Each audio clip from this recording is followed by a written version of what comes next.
Good morning friend, बहुत बहुत स्वागत है आपका Ramanuj maths classes online channel पर। स्टूडेंट, आज हम डिस्कस करेंगे बहुत ही इंपॉर्टेंट टॉपिक है कि जिस परीक्षा के लिए आप तैयारी कर रहे हैं, मेरा मतलब आरपीएससी सेकंड ग्रेड से है, उसके अगर आपने एग्जाम पास कर लिया, क्रैक हो गया, उसके बाद कई स्टूडेंट्स की जिज्ञासा रहती है उसके बाद हमारी सैलरी क्या होगी, कितने वेतनमान मिलेगा हमको, परीक्षा काल में रहेंगे तो क्या वेतन मिलेगा, आफ्टर 2 ईयर प्रोफेशन के बाद हमको क्या क्या सुविधाएं सरकार की तरफ से मिलेगी, जैसे कि पीएल है, मेडिकल है, बहुत सारी सुविधाएं आपको मिलेंगी स्टूडेंट। तो आज का ये जो वीडियो है वो उन सारी क्वेरीज को आपको दूर करेगा जो कि आपके सैलरी को लेकर के आपके दिमाग में चल रही हैं। सबसे पहले स्टूडेंट मैं थोड़ा डिस्कस करता हूं कि आरपीएससी सेकंड ग्रेड आपके अराजपत्रित कर्मचारी में आता है। अराजपत्रित कर्मचारी की कैटेगरी में आता है, मतलब कि नॉन गजेटेड है। ठीक है, सबसे पहले कुल मिला के स्टूडेंट आपके जो भी आपके सरकारी कर्मचारी लोक सेवक होते हैं उनको आप दो कैटेगरी में डिवाइड करते हो। एक अराजपत्रित मतलब कि नॉन गजेटेड, दूसरे नंबर पर राजपत्रित मतलब गजेटेड। तो स्टूडेंट आपका जो सेकंड ग्रेड शिक्षक जो होता है, वरिष्ठ शिक्षक, वो आपका नॉन गजेटेड मतलब अराजपत्रित कर्मचारी लेवल 11 में आता है। ठीक है, ये सबसे इंपॉर्टेंट जानकारी है। लेवल 12 की बात से आपके राजपत्रित कर्मचारी आने शुरू हो जाते हैं, जैसे कि आपके फर्स्ट ग्रेड है और भी सारी कैटेगरी जो लेवल 12 में आ रही है वो आपकी गजेटेड में आ जाती है राजपत्रित में। ठीक है, तो लेवल 11 में आता है वरिष्ठ सेकंड ग्रेड शिक्षक, अराजपत्रित कर्मचारी होता है। स्टूडेंट, अगर मैं छठे वेतन आयोग की बात करूं, छठे वेतन आयोग के अकॉर्डिंग से ही हम पूरी गणना कर रहे हैं। हालांकि सातवां वेतन आयोग भी लग चुका है, लेकिन छठे वेतन आयोग की गणना करें अगर अपन 2006 में लागू हुआ था और 2008 में हमारे इंप्लीमेंट हुआ था राजस्थान में, उसके बाद सातवां भी लग चुका है। लेकिन हम छठे वेतन आयोग से बात करें तो लेवल 11 में कैटेगरी में आता है। इसका जो पे बैंड है वो 9,300 से 34,800 का स्टूडेंट, ये आपका पे बैंड होता है। मतलब कि आपकी जो सैलरी होगी वो इसके अंदर रहेगी, इसके दरमियान रहेगी। 9,300 से 34,800 पे बैंड रहेगा, लेवल 11 में आता है आपका स्टूडेंट, ये आपका। ठीक है, और इसमें जो आपका जो ग्रेड पे जो होता है जीपी, मतलब कि आपका ग्रेड पे स्टूडेंट वो रहता है आपका 4200। तो तीन चीजें क्लियर हो गई। सेकंड ग्रेड नॉन गजेटेड अराजपत्रित कर्मचारी में आता है, लेवल 11 है, मतलब 9,300 से 34,800 इसका पे बैंड है, और ग्रेड पे स्टूडेंट है आपकी 4200।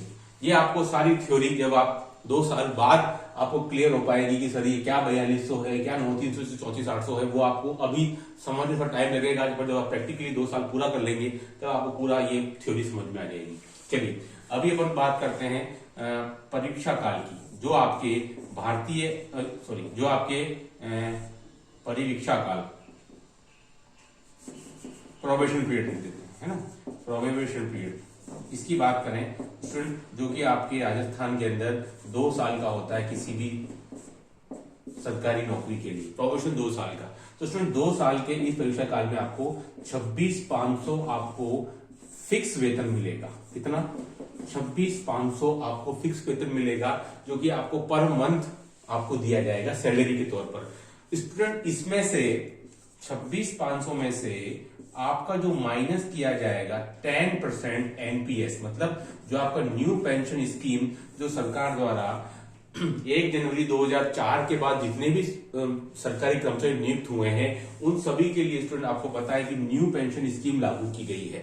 तो इसमें क्या होता है कि आपका जो फिक्स वेतन है 26,500 का, ये सब आप अभी भूल जाइए, 4200, 9,300, 34,800 2 साल के लिए।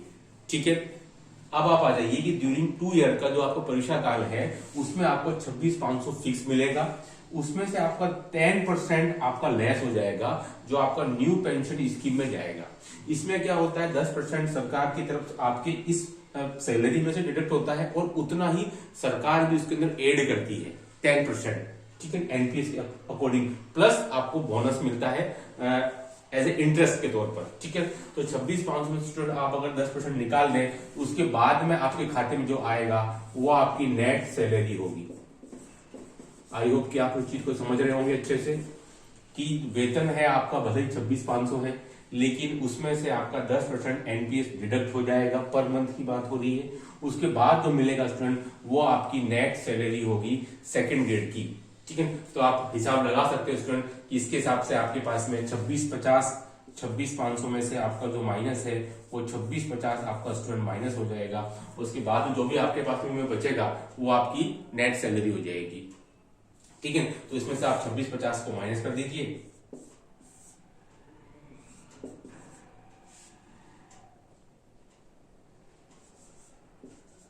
ये आपकी नेट सैलरी हो जाएगी 23,850। ठीक है, 26,500 में से 10% जो था हमने एनपीएस का माइनस कर दिया। मैं बता रहा हूँ 10% एनपीएस माइनस होता है, प्लस 10% ही आपका सरकार मिलाती है विद इंटरेस्ट के साथ में। ठीक है, तो स्टूडेंट ये आपका 23,850 आपके इन हैंड आएंगे पर मंथ के हिसाब से। ठीक है, अब बात आती है कि भाई 2 साल बाद क्या सिनेरियो बनेगा हमारा। ये तो मैंने बता दिया परीक्षा काल के दौरान। इस दौरान आपको किसी भी प्रकार का कोई अवकाश दे नहीं है। सीएल जो आपके 15 काउंट होती है, उसके अलावा आपको पीएल प्लस आपको मेडिकल, ये सब चीजें आपको अलाउड नहीं है इस दौरान। हालांकि सरकार ने अभी कुछ नियमों में ढील दी है इस वर्ष के अंदर, पर तब भी जनरल तौर पर देखा जाए तो आपको सीएल के अलावा कोई दूसरा अवकाश अगर आप लेते हैं, और अगर वो शायद मेरे ख्याल से 1 महीना या आपके 90 डेज से ज्यादा हो जाता है, तो उसमें आपका परीक्षा काल आगे खिसक जाता है। ठीक है, तो ये तो हुआ आपका एनपीएस कटने के बाद कितना आपको सैलरी मिलेगी। अब बात आ जाइए कि भाई परीक्षा काल के बाद हमारा क्या वेतनमान रहेगा। ठीक है, वो सबसे इंपॉर्टेंट है कि 2 साल तो आपको निकल जाएंगे आराम से, है ना।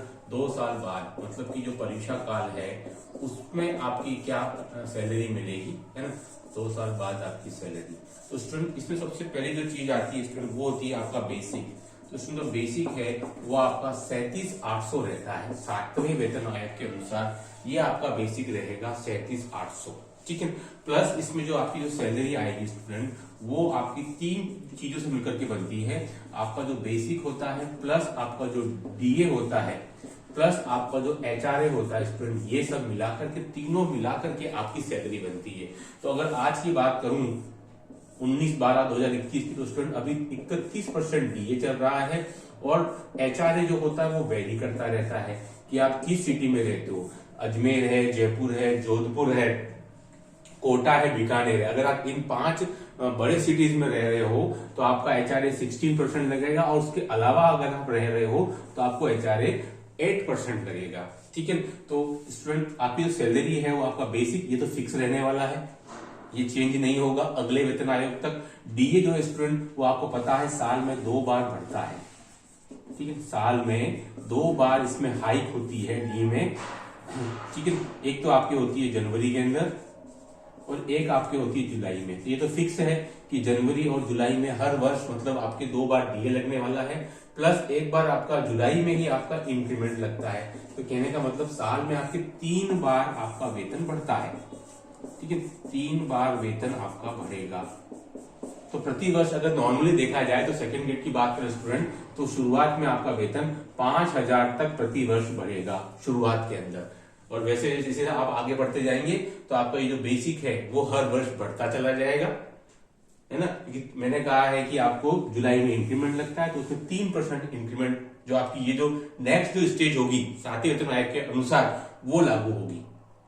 ठीक है, इंक्रीमेंट लगेगा, जो नेक्स्ट स्टेज जो आएगी, नेक्स्ट स्टेप आएगी लेवल 11 के अंदर, वो आपको दे दिया जाएगा जुलाई में। और डीए लगेगा आपका जनवरी और जुलाई के अंदर लगता है, तो जनवरी में लगता है तो वो आपको अगर मार्च में तक इसकी अनाउंसमेंट होती है तो आपको पुराना एरियर दे दिया जाता है एज इट इज जुलाई में, तो लागू जुलाई और जनवरी से ही होता है।